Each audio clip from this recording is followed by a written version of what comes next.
Hey, this is you clutching a $40 stainless steel water bottle like it's your emotional support animal. You track hydration like it's a religion. 3 liters a day, electrolytes, Himalayan pink salt. You even downloaded an app that literally congratulates you for peeing clear. Now imagine telling your medieval ancestor this. Cut to the year 1347. Your ancestor hasn't seen clear water since the day he was born. He's standing by a well, which is basically a mud pit, where every disease known to man decided to throw a rave. He's thirsty, filthy, and blissfully unaware that cholera isn't a demon. It's bacteria. He takes a sip, dies within the week. No name, no shoes, no idea you'd ever exist. But luckily, someone else in that lineage didn't drink the cursed water. They reached for something better, something brewed, bubbly, and suspiciously intoxicating. You exist today because your ancestors were basically half drunk for centuries. Let's get right into it.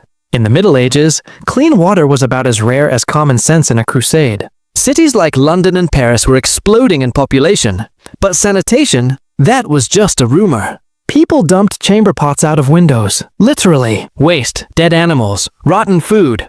All of it washed straight into rivers. And guess where people got their drinking water from? The same rivers. The Thames was less a river and more a chunky soup of human regret. Some historians estimate up to 80% of medieval diseases came from contaminated water sources. So technically, water wasn't a beverage. It was a biological weapon. Cholera, typhoid, and dysentery weren't rare. They were recurring characters in the story of Europe. But humans are creative, especially when dying slowly becomes inconvenient. They discovered that boiling liquid, fermenting it, and adding hops made it safer. The result? Beer, or as they called it, liquid bread. Beer didn't just hydrate people, it literally saved them. Fermentation killed bacteria, alcohol preserved it, and grains added calories. It was both drink and meal, hangover included. And no, this wasn't the party version of beer. This was small ale, light, cloudy, barely alcoholic, but miraculously safe. Even toddlers drank it. Yes, you heard that right. Toddlers drinking beer. Imagine daycare, but everyone's mildly buzzed and sticky. By the 1300s, every home had a brewing pot. Women, known as alewives, were the beer makers of the community. They wore pointed hats to stand out in markets, used broomsticks to advertise brewing, and accidentally became the prototype for the modern image of a witch. So, yes, your favorite Halloween costume is actually a medieval beer seller, and they were way more powerful than you think. But power in the Middle Ages, it always came with a side of suspicion. And soon, those alewives would go from essential workers to enemies of God. But we'll get to that. Let's rewind to 14th century Europe. Brewing was booming, and women ran the industry. They brewed, sold, and supplied entire towns. They even made decent money, which obviously meant trouble. Because if you're a woman in medieval Europe and you're successful, congratulations, you're probably a witch now. The church and early guilds began targeting alewives. Their pointed hats and broomstick brew signs got twisted into satanic imagery. Men started taking over brewing, forming official brewers' guilds, and the public slowly got conditioned to believe that women brewers were temptresses using poisoned ale. Entire witch hunts started over beer recipes. Imagine losing your life because your lager was too good. By the 1500s, women were almost entirely pushed out of the brewing trade, replaced by male-controlled breweries and monasteries. The monks took brewing to a holy level. They believed alcohol was God's gift to the suffering. And considering they spent half their lives fasting, they really meant it. Inside monasteries, beer became sacred hydration. Some monks drank up to 5 liters a day. Their motto might as well have been, "In hops we trust." And yes, the church literally endorsed beer as a safer alternative to water. In many regions, clean beer replaced unclean water in daily rations, even for children. Meanwhile, the plague hit. And the irony? Beer drinkers, especially in monasteries, had lower death rates than those who drank water. Science would later confirm why.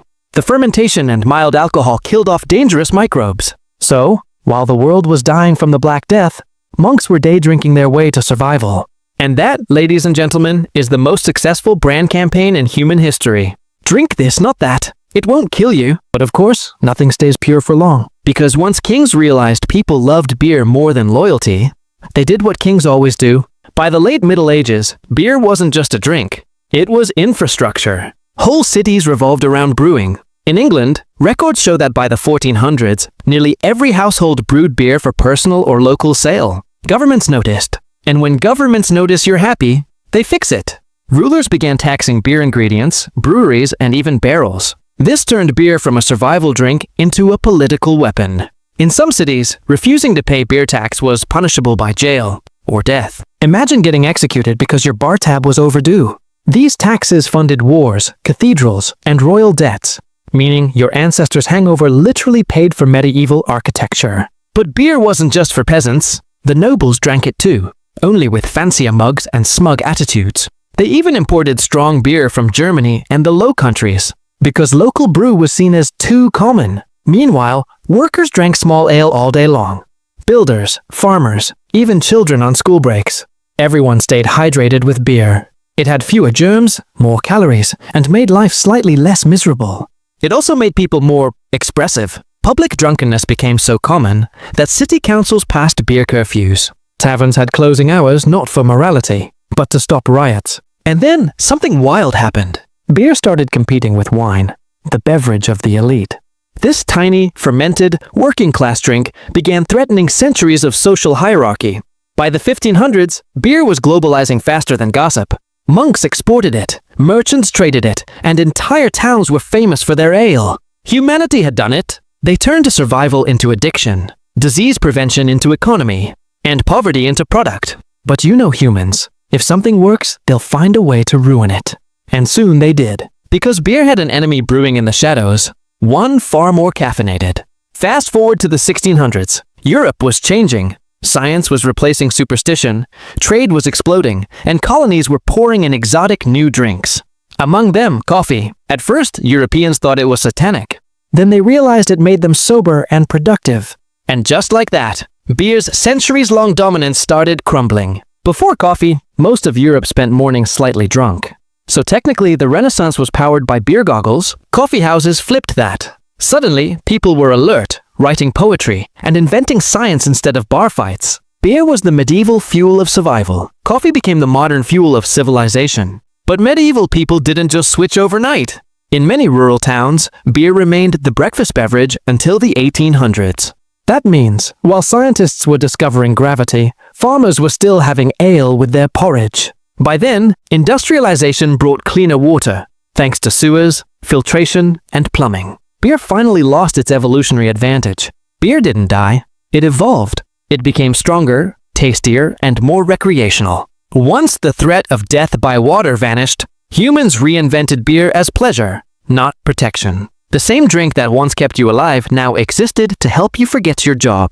And today, we pay extra for artisanal versions of what peasants brewed in their barns. History, as always, is one long hangover. You exist because your ancestors didn't drink water. They trusted a bubbling, yeasty, bacteria-killing potion instead. Every gulp of beer was an evolutionary gamble that paid off. If they'd chosen water, if even one generation in your bloodline got a little too thirsty at the wrong well, you'd be nothing but an alternate history footnote. So next time you post your hydration goals, remember, your ancestors didn't need apps or metal bottles.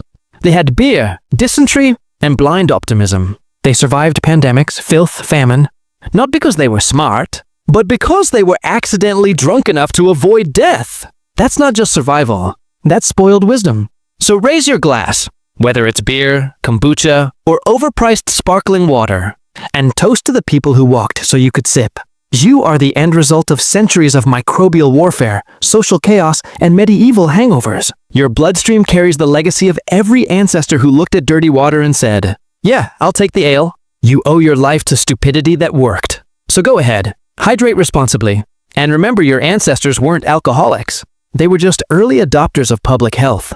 Subscribe to Spoiled Wisdom, where history reminds you that humanity didn't survive because it was smart.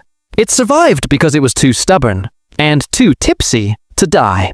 Now tell me in the comments, if you lived in the Middle Ages, would you drink the water or trust the beer?